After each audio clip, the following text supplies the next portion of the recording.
ሰላም ጤና ይስጥልን ተመልካቾቻችን የአፍሪካ ሬኔሳንስ ቴሌቪዥን ዜናዎች ከዚህ በማስከተል ይቀርባሉ። በቅድሚያም አርዕስተ ዜናዎቹን እነሆ። አሜሪካ የኢትዮጵያና የግብፅን መሪዎች ለማገናኘት እየሰራች መሆኑን የትራምፕ ከፍተኛ አማካሪ ገለጹ። ኢትዮጵያ ከ$1 ቢሊዮን በላይ ዕዳዋን የመክፈል ጊዜ ለማራዘም ያደረገችው ድርድር ያለ ውጤት መጠናቀቁ ተሰማ። የማዳጋስካር ወታደሮች የሀገሪቱን ፕሬዝዳንት በማውረድ ስልጣን መቆጣጠራቸውን አስታወቁ።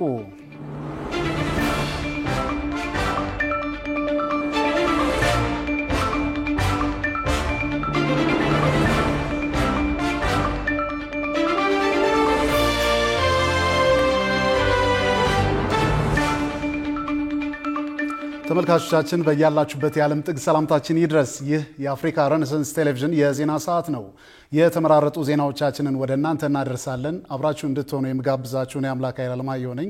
አብራችሁን ቆዩ። አሜሪካ የኢትዮጵያና የግብፅ መሪዎችን ለማገናኘት እየሰራች መሆኑን የትራምፕ ከፍተኛ አማካሪ ገለጹ።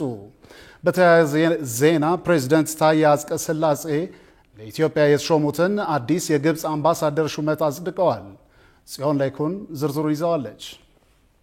የህዳሴው ግድብ በይፋ ተመርቆ እውን ከሆነ ከወር በላይ አስቆጥሯል። በተለያዩ ፈተናዎች ውስጥ አልፎ ያልቃል በተባለበት በ5 ዓመታት ሳይሆን ከብዙ ሂደቶች በኋላ በ14 ዓመቱ ለመረቃ በቅቷል። የአሜሪካው ፕሬዝዳንት የዶናልድ ትራምፕ ከፍተኛ አማካሪም ያሉት ይህንኑ ነው። ግድቡ አሁን ተጨባጭ እውነታ ሆኗል። የአሜሪካው ፕሬዝዳንት የዶናልድ ትራምፕ የአፍሪካ የአረብ እንዲሁም የመካከለኛው ምስራቅ ከፍተኛ አማካሪ በአባይ ወንዝ ምክንያት በኢትዮጵያ በግብፅ እንዲሁም በሱዳን መካከል ያለውን ሁኔታ ሲያነሱ ነው ይህንን የተናገሩት።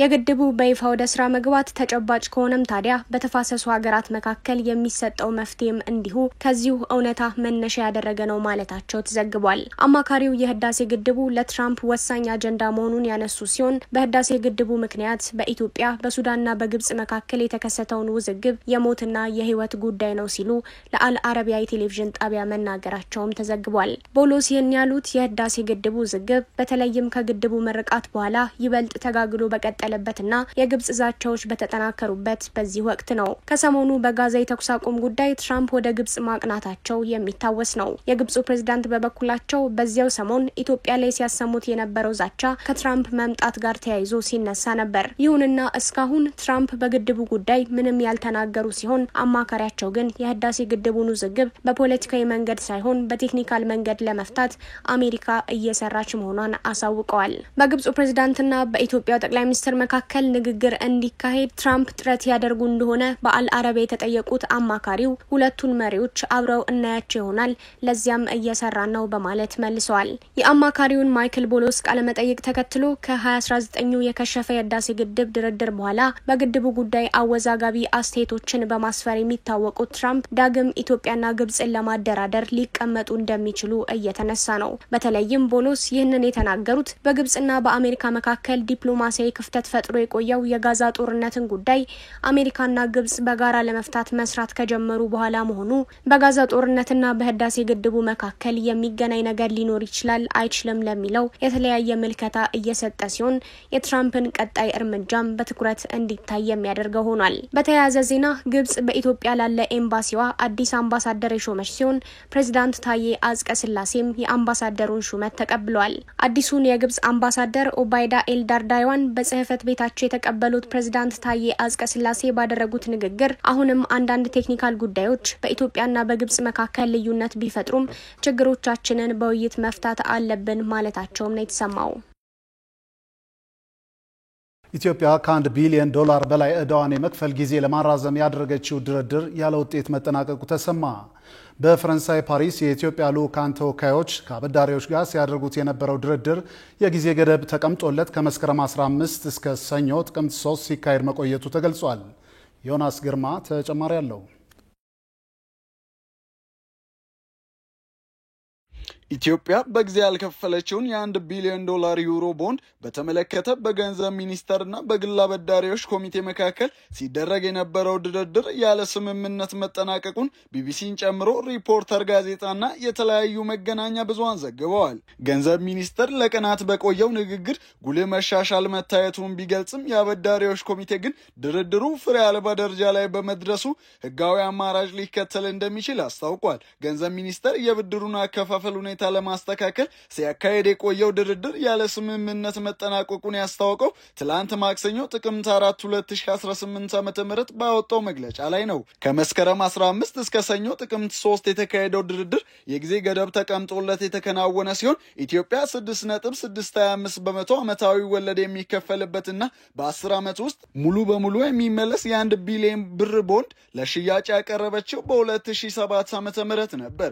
መንግስት በአመት 2 ጊዜ በሐምሌና በታህሳስ ወራት እንዲከፍል የሚጠበቅበትን ወለድ እስከ 2015 ዓ.ም ድረስ ይፈጽም የቆየ ቢሆንም ከታህሳስ 2016 ዓ.ም አንስቶ ይህንን ግዴታው አልተወጣም ተብሏል። በተጨማሪም ቦንዱ በታህሳስ 2017 ዓ.ም ሙሉ በሙሉ መመለስ የነበረበት ቢሆንም ይህ ሳይከናወን ቆይቷል። ኢትዮጵያ ቦንዱ የሚመለስበት ሁኔታና ተያያዥ ጉዳዮች ላይ ማስተካከያ ለማድረግ ከአበዳሪዎች ጋር ተደጋጋሚ ንግግሮችን አድርጋለች። በፈረንሳይ ፓሪስ ከተማ የተካሄደው የአሁኑ ድርድር ላይ የኢትዮጵያ ልዑክ ዋይት ኤንድ ኬዝ የተሰኘውን የህግ አማካሪና ላዛርድ የተባለውን የፋይናንስ አማካሪ ይዞ መቅረቡን ቢቢሲ ዘግቧል። የቦንዱ ገዢዎችን የወከለው የአበዳሪዎች ኮሚቴም በተመሳሳይ ድርድሩ ላይ የተገኘው ከህግና የፋይናንስ አማካሪዎች ጋር ሲሆን በዚህም ድርድር የቦንዱ አከፋፈል ሁኔታን በተመለከተ የመጀመሪያው እቅዷን ያቀረበችው ኢትዮጵያ ስትሆን ኮሚቴውም የራሱን እቅድ በማቅረብ ምላሽ መስጠቱ ተሰምቷል። በመቀጠልም ኢትዮጵያ የመጨረሻ ያለችውን የብድር አከፋፈል ማስተካከያ ስታቀርብ ኮሚቴውም በተመሳሳይ ያደረገ ሲሆን ኢትዮጵያ በድርድር ወቅት ሁሉንም አበዳሪዎችን በእኩልነት ለማስተናገድ በያዘችው መርህ ጸንታ እንደቀጠለች በገንዘብ ሚኒስቴር መግለጫ ላይ ሰፍሯል። ገንዘብ ሚኒስቴር በታህሳስ 2016 ዓ.ም የሚጠበቅበትን ወለድ ሳይከፍል ቀነገደቡ ባለፈው ወቅትም ይህንን መርህ በምክንያትነት ጠቅሶ ነበር ተብሏል። በቡድን 20 የጋራ ማዕቀፍ አማካይነት እንደ ቻይና ካሉ አበዳሪ ሀገራት የዕዳ ሽግሽግ ለማግኘት ንግግር ላይ ያለው የኢትዮጵያ መንግስት ከሁሉም አበዳሪዎች ጋር በሚኖር ግንኙነት ላይ ወጥነትና እኩልነትን ማረጋገጥ እንደሚፈልግ አስታውቋል። የኢትዮጵያ መንግስት ለቦንድ አበዳሪዎች መክፈል የነበረበትን ወለድ ለማዘግየትም የወሰነው ይህንን ወል በመደበኛ አካሄዱ በማስቀጠል እፎይታ እንዲሰጡት ከጠየቃቸው ሌሎች የውጭ አበዳሪዎች ጋር የሚደረገውን ውይይት አደጋ ላይ ይጥለዋል በሚል ነው ተብሏል። 3 ሳምንት ገደማ የቆየው ድርድር ሁለቱ አካላት ፍላጎቶቻቸውን በተመለከተ የመጨረሻ ስምምነት ላይ ሳይደርሱ እንዲቋረጥ መወሰኑን የገንዘብ ሚኒስቴር በመግለጫው አስታውቋል። ገንዘብ ሚኒስቴር ምንም እንኳን በዚህ ጊዜ በጉዳዮቹ ላይ የመጨረሻ ስምምነት ላይ መድረስ ባይቻልም ኢትዮጵያ ጉልህ የሆነ መሻሻል መመዝገቡንም ታምናለች ብሏል። ተደራዳሪዎቹና አማካሪዎቻቸው በድርድር ወቅት ለነበራቸው ተሳትፎ እንዲሁም ላሳዩት ገንቢ ባህሪና ግልጽነት አመስግኗል። ሚኒስቴር መስሪያ ቤቱ በሁለቱ ወገኖች መካከል የቀረውን ክፍተት ለማጥበብ በቅርብ ጊዜ ውስጥ ውይይቶች ይቀጥላሉ የሚል ተስፋ እንዳለው ገልጿል። የአበዳሪዎችም ኮሚቴም በበኩሉ ኢትዮጵያ ማሻሻያ የተደረገበት ሌላ እቅድ የምታቀርብ ከሆነ ለድርድር ክፍት እንደሆነ መግለጹን የዜና ወኪሉ ሮይተርስ ዘግቧል።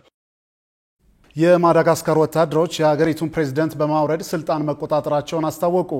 በሌላ ዜና ዝነኛው ኬንያዊ ፖለቲከኛ ራይላ ኦዲንጋ በ80 ዓመታቸው ከዚህ ዓለም በሞት መለየታቸውን ኤኤፍፒ ዘግቧል። የውጭ ትንታኔና ዓለም አቀፍ ጉዳዮች ዘጋቢያችን ቃል ኪዳን ይጥና ጉዳዩን በዝርዝር ተመልክቶታል። በአፍሪካ ግርጌ የምትገኘው የህንድ ውቅያኖስ ሀገር ማዳጋስካር ለሳምንታት የቆየ ብርቱ ተቃውሞን ስታስተናግድ ቆይታለች። የማዳጋስካር ወጣቶች ድህነት፣ ያልተገባ የስልጣን አጠቃቀምና የስራ አማራጮች እጦት ምክንያት አድርገው የጀመሩት ተቃውሞ ተቀጣጥሎ የሀገሪቱን ፕሬዝዳንት ከስልጣን እንዲወርዱ ማድረጉን የኤኤፍፒ ዘገባ ያመለክታል። ማዳጋስካር ፓርላማ የፕሬዝዳንቱን ያለመከሰስ መብት በማንሳት ክስ እንዲመሰረትባቸው መወሰኑ እንደታወቀም ፕሬዝዳንት አንድሪያ ራጆሊና ለደህንነታቸው በመስጋት ሀገር ጥለው መሰደዳቸውን ኤኤፍፒ ዘግቧል። በርካታ ኢትዮጵያውያን ይህንን መሰል ዜና ሲሰሙ ግንቦት 13 ቀን 1983 ዓ.ም የኢትዮጵያ ራዲዮ ከቀኑ 6 ሰዓት ላይ ይፋ ያደረገው ለ17 ዓመታት ኢትዮጵያን የመሩት ፕሬዝዳንት መንግስቱ ኃይለማርያም ከሀገር ወጥተው ወደ ሀገረ ዚምባብዌ የሄዱበትን ክስተት ያስታውሳል።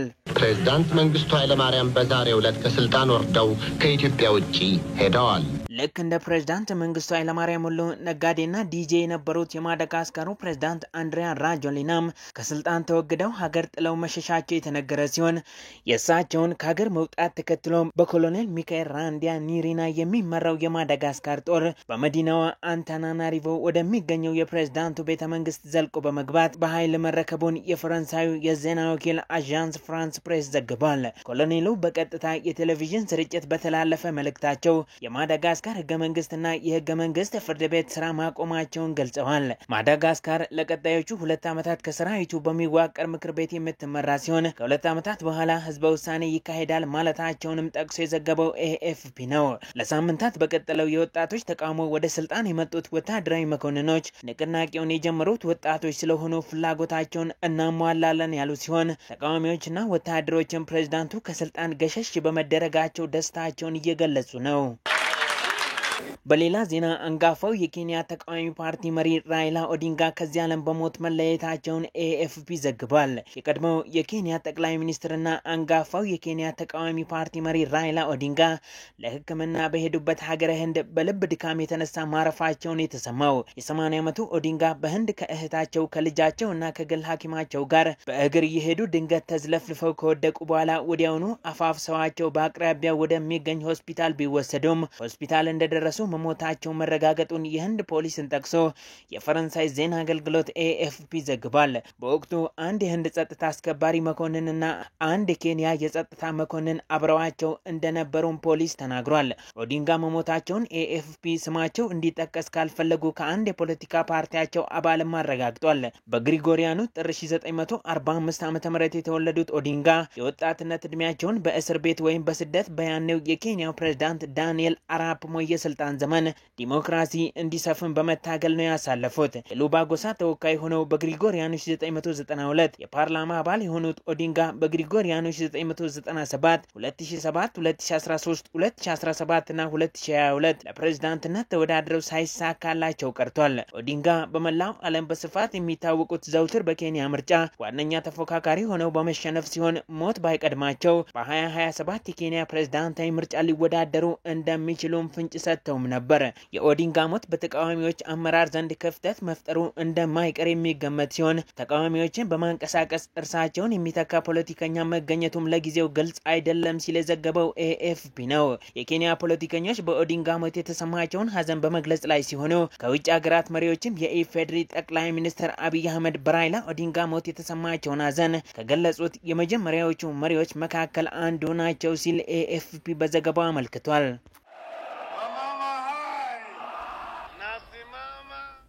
የትግራይ ኃይል አባላት አደባባይ በመውጣት አሁንም ተቃውሞ ማሰማት መቀጠላቸው ተገለጸ። ወደ መቀለ የሚያመሩ መንገዶች በሁለት አቅጣጫ በትግራይ ኃይሎች ውስጥ ባሉ የአርሚ 22 አባላት መዘጋታቸውም ተነግሯል። ሮሃ ግርማ ተጨማሪ አላት። በትግራይ ኃይሎች ውስጥ ያሉ የአርሚ 22 አባላት ሰኞ ጥቅምት 3 2018 ዓ.ም ከጠዋት ጀምሮ በመቀሌ ውስጥ በሚገኙ ዋና መንገዶች ላይ ወጥተው ቅሬታቸውንና ጥያቄዎቻቸውን አሰምተዋል።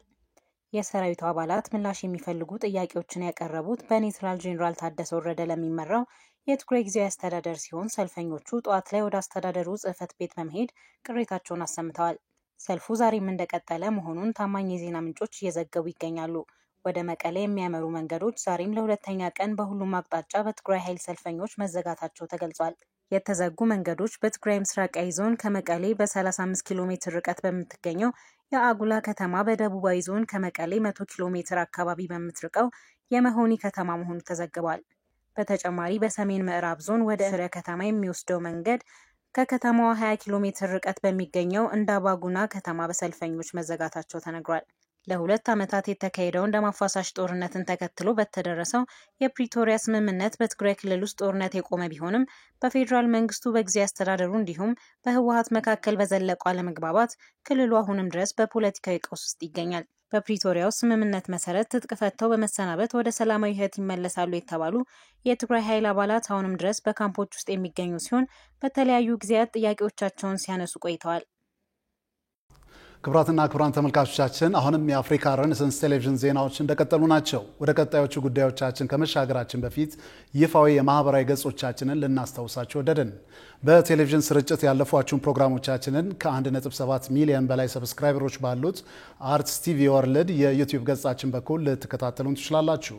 በተጨማሪም በርካታ ተከታዮችን ባፈራንባቸው በፌስቡክ፣ በቀድሞ ትዊተር እና በአሁኑ ኤክስ እንዲሁም በቲክቶክ እና ኢንስታግራም ገጾቻችን በኩል ቤተሰብ መሆን ትችላላችሁ። ውድ ተመልካቾቻችን ከአፍታ ቆይታ በኋላ እንግሊዝ ለዓለም ዋንጫ ያለፈች የመጀመሪያዋ የአውሮፓ ሀገር መሆን መቻሏን ጨምሮ የተመራረጡ ስፖርታዊ መረጃዎችን ወደ እናንተ እናደርሳለን። ይጠብቁን። ወጋገን ባንክ ዓለም አቀፍ የክፍያ ካርድ አገልግሎቱን ለማጠናከር ከቪዛ ኢንኮርፖሬትድ ጋር የአጋርነት ስምምነት ተፈራረመ። በኢትዮጵያ በቀዳሚነት ከተመሰረቱት የግል ባንኮች አንዱ የሆነው ወጋገን ባንክና በመላው ዓለም የክፍያ አገልግሎት በመስጠት ስመጥር የሆነው ቪዛ ኢንኮርፖሬትድ ባንኩ እየሰጠ ያለውን ዓለም አቀፍ የክፍያ ካርድ አገልግሎት ለማስፋፋትና ወደ ላቀ ደረጃ ለማድረስ የሚያስችል የ5 ዓመት የአጋርነት ስምምነት ተፈራርመዋል።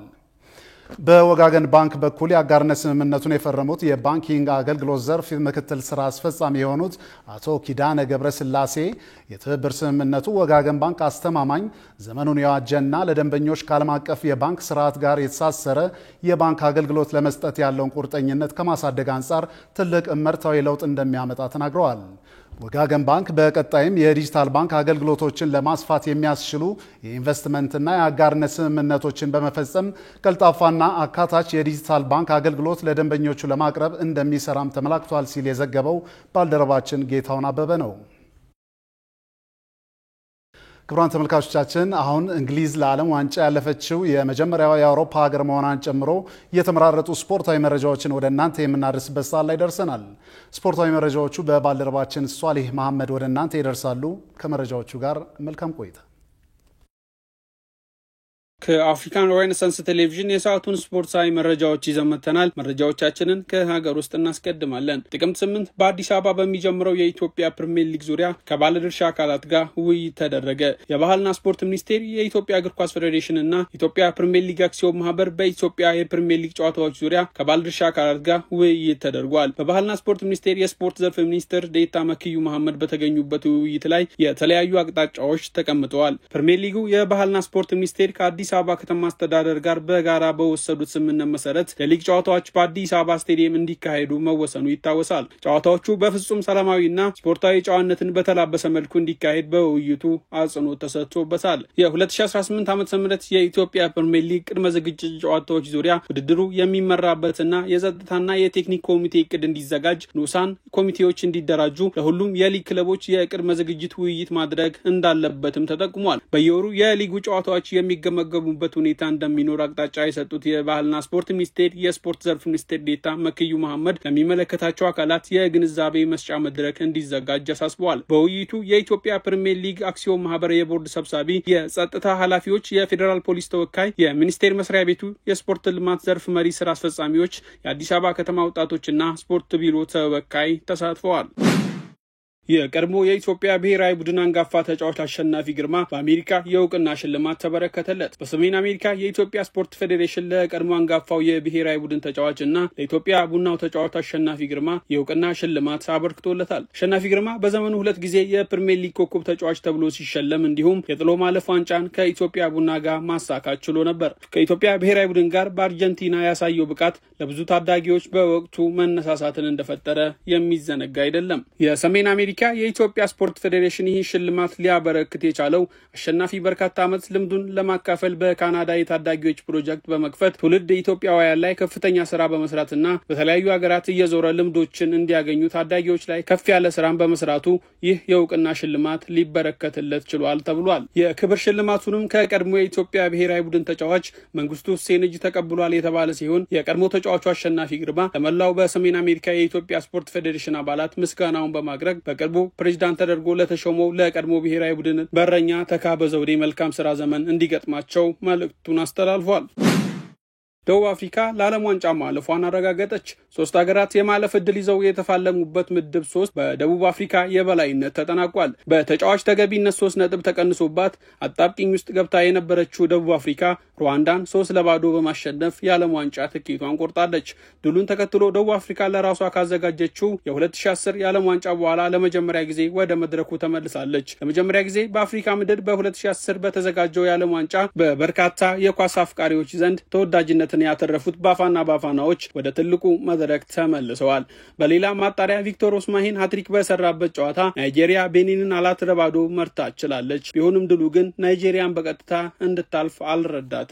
ጨዋታው ከመጀመሩ በፊት ምድቧን ስትመራ የነበረችው ቤኒን እድሏን ሳትጠቀም ቀርታለች። ቤኒን ድል ቢቀናት ኖሮ በታሪኳ ለመጀመሪያ ጊዜ የዓለም ዋንጫን ተሳትፎን ታገኝ ነበር። ምድቡን ደቡብ አፍሪካ በ18 ነጥብ የበላይ ሆና ስታጠናቅቅ ናይጄሪያና ቤኒን እኩል 17 ነጥብ ሲይዙ ናይጄሪያ በግብ ክፍያ በልጣ ሁለተኛ ሆና ጨርሳለች።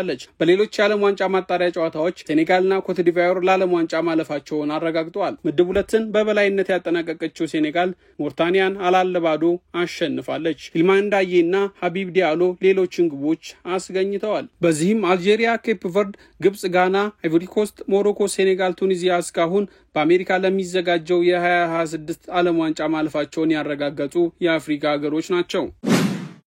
እንግሊዝ ለዓለም ዋንጫ ያለፈች የመጀመሪያው የአውሮፓ ሀገር ሆናለች። ምድብ 11 ላይ የምትገኘው እንግሊዝ ላቲቪያን 5-0 በማሸነፍ የዓለም ዋንጫ ትኬቷን ቆርጣለች። ሃሪኬን 2 ግቦችን ባስቆጠረበት ጨዋታ አንቶኒ ጎርደን፣ ኤብሪቼዜ እና ቶኒ ሴቭስ በራሱ ላይ የሶስት አናብስቱን ግቦች ከመረብ አሳርፈዋል። 110 የብሔራዊ ቡድን ጨዋታዎችን ያደረገው ሃሪኬን ያስቆጠራቸው ግቦችም 76 አድርሰዋል። እንግሊዝ ያደረገችውን 6 ጨዋታ አንድም ግብ ሳይቆጠርባት ማሸነፍ ችላለች። ምድብ 6 ላይ የተደለደለችው ፖርቹጋል ከሃንጋሪ ጋር 2-2 ተለያይታ ለዓለም ዋንጫ ማለፏን ሳታረጋግጥ ቀርታለች። የፖርቹጋል 2 ግቦች የ5 ጊዜ የባላንዶር አሸናፊው ክሪስቲያኖ ሮናልዶ በስሙ ያስመዘገበ ሲሆን በዓለም ዋንጫ ማጣሪያ ታሪክ ከፍተኛ ግብ አስቆጣሪ በመሆን አዲስ ታሪክ ሰርቷል። ለሃንጋሪ አቲላ ዛላይ እና ዶሚኒክ ሶቦላይ ጎሎቹን አስቆጥረዋል። በሌሎች ጨዋታዎች ስፔን ቡልጋሪያን 4-0 ስታሸንፍ ጣሊያን እስራኤልን 3-0 መርታት ችላለች።